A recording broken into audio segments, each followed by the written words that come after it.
தந்தை பெரியாரை இன்றைக்கு நெஞ்சிலே வைத்து போற்றுகிறவன்.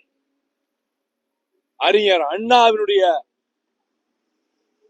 ராஜ்யசபா பேச்சுக்கள் அதன் சில இதுகள் எல்லாம் எடிட் பண்ணிட்டாங்க. பின்னாடி அதை பாராளுமன்றத்திலே மீண்டும் 2 வருஷத்துக்கு முன்னாடி அன்று என்ன 63 அண்ணா சொன்னாரோ, எதையெல்லாம் நீங்கள் நீக்கினீர்களோ அதையே திரும்ப நான் இப்படி சொன்னார் அண்ணான்னு அண்ணாவினுடைய இதை மீண்டும் பதிவு செய்து வைத்திருக்கிறவன் நான் தான்.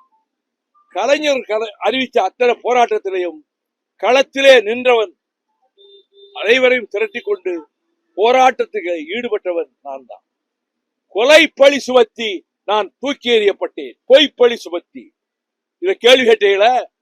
நான் கொலை செய்வதற்கு திட்டமிட்டேன் குதிகளோடு சேர்ந்து என்று அபாண்டமான அக்கிரமமான 1% உண்மை இல்லாத உயிரை கொடுப்பதற்கு சித்தமாக இருந்த ஒருவரை கொலைகாரன் என்று பழி சுமத்தி வெளியேற்றியது. அதை பற்றி நீங்க என்ன சொல்றீங்க? இந்த கேள்வி கேட்டவர் தோழர் கேட்ட கேள்வி கேட்டீங்க. நான் அதெல்லாம் இல்ல, இந்த கேள்விக்கு பதில் சொல்லுங்க. அதை மறந்து அந்த கேள்விக்கு நான் கேட்ட கேள்விக்கு பதில் சொல்லுங்க. நான் கேட்கிற கேள்விக்கு நீங்க பதில் சொல்லவே தயாரா இல்ல.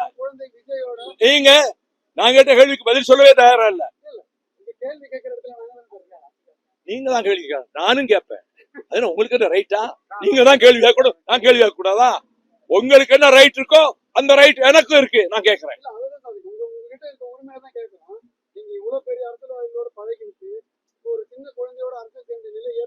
சின்ன குழந்தை இல்ல, கலை உலகிலும் சாவிச்சுட்டு ஸ்டெர்லைட்ல துப்பாக்கி சூடு நடந்து செத்து கிடந்தப்ப வந்த ஒரே நடிகர் அன்னைக்கு ராத்திரி விஜயர் ஒருத்தர் தான். அது தெரியுமா உங்களுக்கு? அந்த ஸ்னோலின் வீட்டுக்கு ராத்திரி 11 மணிக்கு வந்தது விஜய் மட்டும்தான், யாரும் அல்ல. அவர் பல ஆண்டுகளாகவே அவர் மக்கள் சேவை மையத்தை அமைச்சு நடத்திட்டு வந்தாரு. மக்கள் வெறுப்பின் உச்சத்தில் இருந்தார்கள். இந்த அரசு கமிஷன் கமிஷன் கமிஷன், நீங்க உங்களுக்கு எல்லாம் தெரியும், சொல்ல மாட்டீங்க. ஒரு சதுரடிக்கு இவ்வளவு ரேட் வச்ச ஒரே ஆட்சி திமுக ஆட்சி தான்.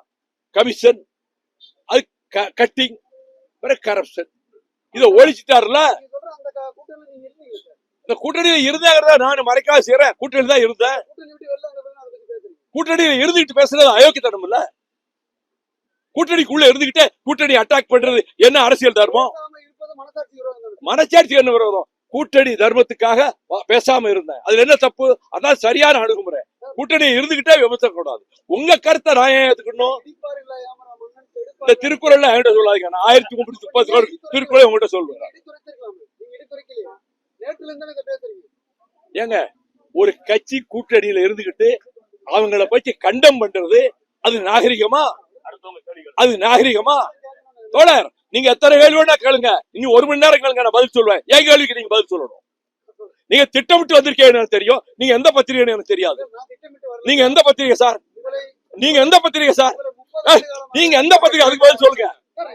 இல்ல எந்த பத்திரிகை சொல்லுங்க. கேக்குறீங்களா? நான் பதில் சொல்ல வேண்டிய அவசியம் இல்ல. உங்க கேள்விக்கு நான் பதில் சொல்ல வேண்டிய அவசியம் இல்ல. உங்க கேள்விக்கு நான் பதில் சொல்ல வேண்டிய அவசியம் இல்ல. நீங்க மஞ்ச பத்திரிகா? நீங்க மஞ்ச பத்திரிகா? நீங்க மஞ்ச பத்திரிகா? நீங்க மஞ்ச பத்திரிகா? நீங்க மஞ்ச பத்திரிகா திட்டமிட்டு வந்திருக்கீங்க. யார் உங்களை ஏவி விட்டது?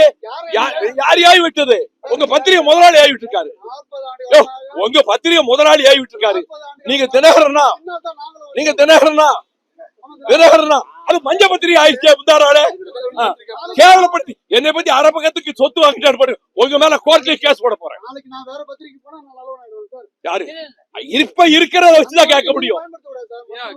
இந்த பாருங்க, நீங்க திட்டமிட்டு வந்திருக்கீங்க. நீங்க குழப்பம் பண்றதுக்காக வந்திருக்கீங்க. ஆமா, குழப்பம் பண்றதுக்காக வந்திருக்கீங்க. இங்க உங்களுக்கு வேலை கிடையாது.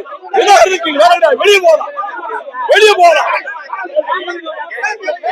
வேணும்னாரு வெளியே வெளியே அனுப்பு, வெளியே அனுப்பு. தினகரன், தினகரன் இருக்கீங்க, வேலை கிடையாது. தினகரன் இருக்கீங்க, வேலை கிடையாது. வெளியே